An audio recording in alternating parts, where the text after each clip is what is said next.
So Saturday marks the 30th anniversary of the fall of the Berlin Wall. It was built in 1961, and the wall, of course, separated West Berlin from the East. On one side, freedom, and on the other side, communism. Our Larry Miller traveled to Germany as a fellow with the German-American Journalist Exchange Program called RIAS, or Radio in an American Sector.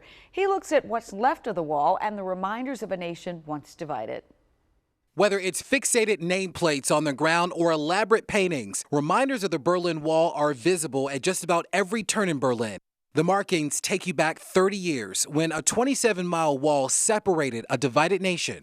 The wall was built in 1961 after millions of East Germans escaped into West Germany, a section of the country that was far more prosperous than the East. East Germany was controlled by its own government and communism. Resources were limited, its economy depressed.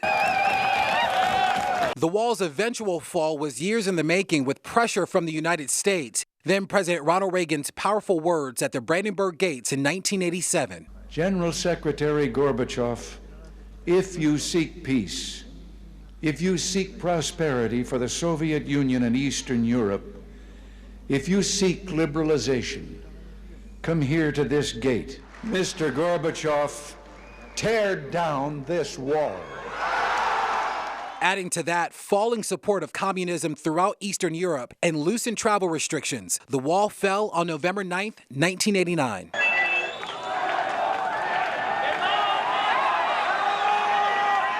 For the first time in decades, East Germans were free to cross into West Germany without fear of being shot.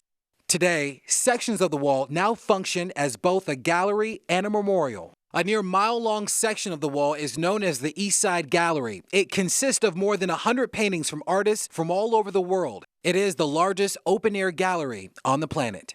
This is one of the longest original sections of the Berlin Wall. 4 million people a year come here to look at the wall, to remember the lives lost, and to remember an important time in history.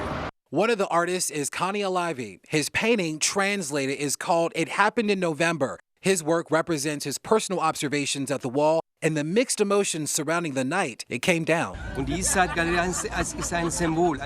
Gallery is a symbol of peaceful coming together, a peaceful revolution, overcoming the barriers in a peaceful way, and it's an important symbol, and that's what this artwork on the wall is supposed to symbolize, a peaceful end to the Cold War. Another popular painting on the wall is the work known as the Fraternal Kiss. The painting depicts the embrace between Soviet leader Leonid Brezhnev and the East German president Erich Honecker. 30 years after the fall, Germany is a much different place with a strong economy and a rising political group known as the AfD, or Alternative for Germany. The group is known for its far-right views on gay marriage, immigration, and the environment.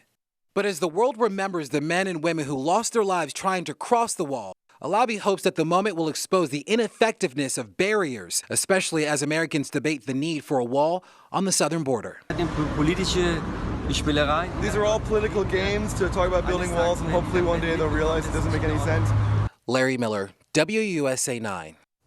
Now, the artist says the White House has not responded to his request for President Trump to visit the Berlin Wall, but Secretary of State Mike Pompeo is in Berlin for the ceremonies this weekend.